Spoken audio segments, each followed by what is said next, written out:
Hello there, ladies and gentlemen. My name is Mrbigmick, and today I have something very huge for you guys to find out about. The NDA has been lifted for the press release stuff about MMO Champion, and there is a ton of stuff about Mr. Pandaria in MMO Champion right now. I will put the link to the site in the description below this video, and I'm just going to sort of skim over some of this stuff because there is a ton of information. I cannot cover everything. There's too much. And I want to put this video out real quick to let you guys know about some of the stuff that they're putting in. First of all, there is an 11th character slot. Don't worry. If you have all your character slots filled, you can make another character. I don't know if they're going to add any more than 11, but yeah. In the final patch of Mr. Pandaria, the final boss is actually Garrosh Hellscream. It is a siege of Orgrimmar with both factions will lay siege to the city to bring down Garrosh Hellscream as his random war chief. This is interesting because it also mentions that there will be a war crime committed by one of the factions.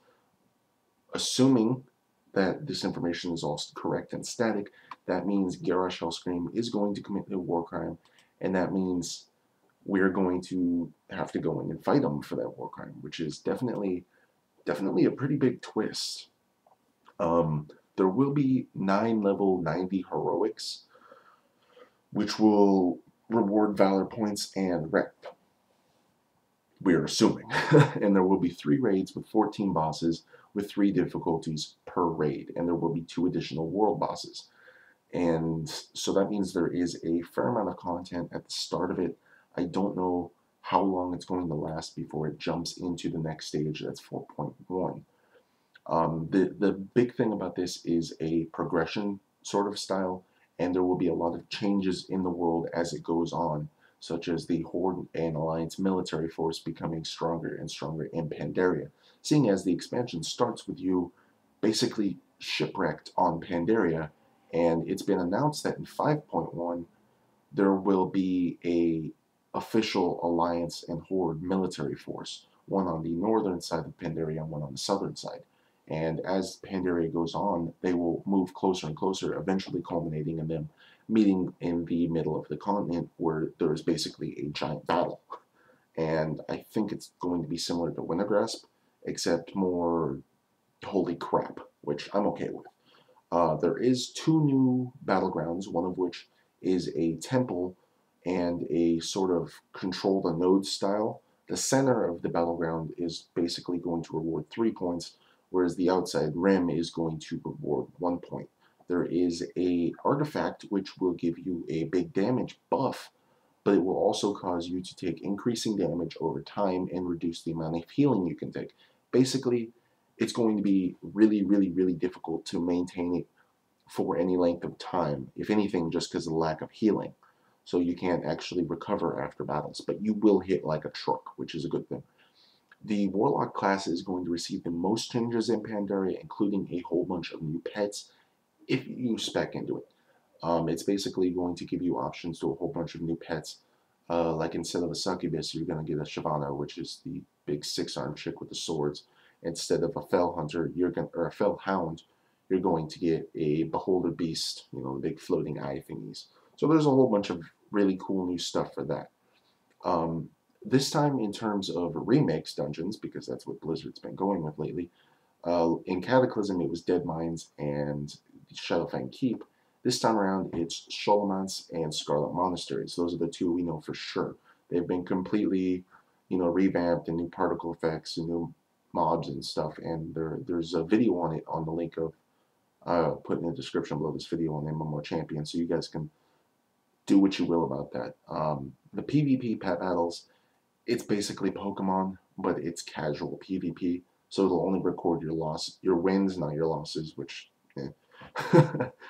scenarios are something that take place at level 90. It's basically, you don't need a healer, a tank, and DPS, just DPS is fine. And they're intended to take about 10 to 30 minutes. So for people who want just to grind out a crap ton of dungeons and, just do the ultra casual experience, they are perfect for you. Assuming that they reward less valor points and less rep than the full dungeons, simply because there's less stuff to do in the actual scenarios. I could be wrong with this. God knows what the hell Blizzard's going to do. I sure as hell don't.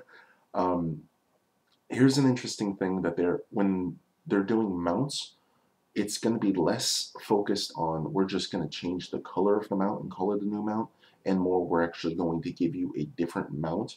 And they've already said there's already right now more new mounts in the game than there was in the entirety of Cataclysm, which I'm very happy about that because I like mounts. I don't care for pets, but I like mounts, which is pretty cool. They are adding a tiller faction, which lets you run your own farm. Basically, it's Farmville. It's going to have daily quests to improve your own farm. You can clear plots of land and plant cooking ingredients and herbalism nodes and stuff like that. Gather gifts for NPCs to build your rep, and so it's essentially Farmville in WoW, which we all knew they were going to do that. The pre-release Pandaria patch is going to take place roughly 2 weeks before Pandaria itself. The pre-release stuff is always fun. I still love the Elemental Invasion and the Scourge Invasion of Wrath and Cather, respectively, and we assume it's going to do something with Theramore and the Horde and Alliance fighting each other. And involving that, there's basically two storylines of Pandaria. There's the Pandaren themselves, what they've been doing for the last 10,000 years, how they've been, surviving, the conflicts that they're going through. And then on the other side, there is the Horde versus Alliance story, which, like I said, it's going to get crazy, and eventually one side will commit a war crime. I'm assuming it's going to be Garrosh because he's the last boss of Pandaria, which, God, I love that. Every race except for the Goblin and the Worgen can be a monk, so anybody can be a monk except for those two, which is going to be pretty interesting. And keep in mind that Pandaren can't be Death Knights because that would make no freaking sense. And there would be no way to take a Pandaren Death Knight seriously. It wouldn't happen. Challenge modes are broken up into 3 different tiers of challenges: bronze, silver, and gold, respectively, each one rewarding something bigger and better than the previous one. Bronze is going to reward a unique title. Silver is going to reward cool-looking transmog gear for your specific class. And gold is going to reward a special type of mount that is unobtainable in any other way. So they're basically making it so, okay, if you guys can do this sort of thing, you can get a title. If you can go even further, you get cool-looking transmog gear. And if you go even further beyond, you get an epic flying mount. I am really okay with them breaking things up into obtainable tiers. There's nothing wrong with that. It sort of lets the elite still do the elite stuff, and it lets the casuals still feel like they actually got something. So there's nothing really wrong with that. They put in 7 zones instead of 5 in Pandaria to sort of spread out the leveling experience and make it less linear. I am very happy about this because a lot of the complaints people had about Cataclysm was you could start in 2 different areas, but once you're done with that, there's only one set way you can go. You basically went either Hyjal or Vashir, and then you went to Deep Home, then Oldham, then Highlands, and that was it. And they're going to try and spread it out a bit more. There are pictures of the female Pandaren, and they basically look like short, chubby Worgen. It's like Worgen female plus dwarf female equals this, and I don't know, it's kind of weird. They actually put into this in the MMO Champion. This expansion is not a joke. It is not light and fluffy, although the Pandaren are fun and super zen. The conflict between Alliance and Horde is getting geared up into hit a fever pitch unlike any we've ever seen. So we're going to definitely see some serious fighting between the Alliance and the Horde, which I am perfectly okay with, and I am extremely excited about because I want those two to basically kick the crap out of each other. It's going to be awesome. There's 2 different races that are going to be siding with the Alliance and Horde, respectively. One of them is sort of a crazy, sporadic, spur-of-the-moment type of race. They're called the Hojin. I'm not sure if I'm pronouncing that right. I'm not good at pronouncing things I know how to pronounce.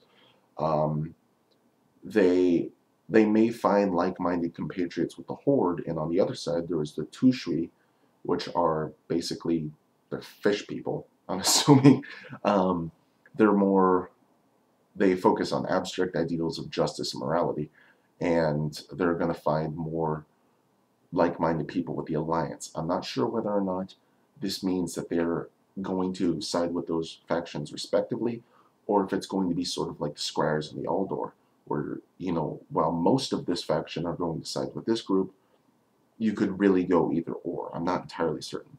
Oh, never mind. The Tushui are not the fish people. The fish people are the Jinyu, which definitely side with the Alliance. There's a lot of information here.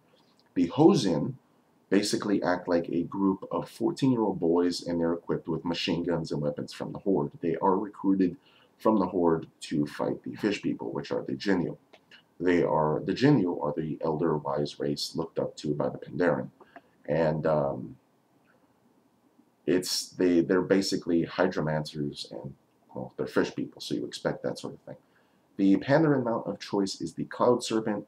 You will pick an egg, and it will turn into a tiny pet that follows you, which after dailies it turns into eventually a full-size dragon. Once you can ride the dragon, you have to do more quests to train the dragon, and Pandaria will cheer you on as you do this obstacle course and race through things like that, which is definitely going to be interesting. There are a group of people called the Mogu. They ruled Pandaria about 10,000 years ago, and they built temples and stuff all across the land, and the ruins of which you will find while questing. They want their land back, and they basically don't like the Pandaria, and they will be in both raids and dungeons. So I'm assuming that they're going to be one of the more interesting races that you're going to go against. There's the Sorok, which are a race of lizard people created by the Mogu. They're smart enough to use weapons, but they're not really smart enough to do a whole bunch of other things. And over the years, it's looking like over the years, some of them have escaped and formed their own opinions about things. So, that's basically as much information as I can give you guys without it being overwhelming in this video, being just incredible and overly long and basically make my brain hurt. So there will be a link in the description below this video. Look over it, decide what you guys want, and make the opinions you guys feel is most important. I've covered as much as I could in a reasonable amount of time. This is a 13-minute long video. I can go on for about another hour. I'm not sure you guys want to hear me ramble for an hour. So there will be a link in the description below this video. Thumbs up, subscribe. Don't thumbs up, don't subscribe. It's a free country. Do whatever you want. Until next time, ladies and gentlemen, my name is Mr. Big Mick. My jaw hurts from talking so much. And good hunting.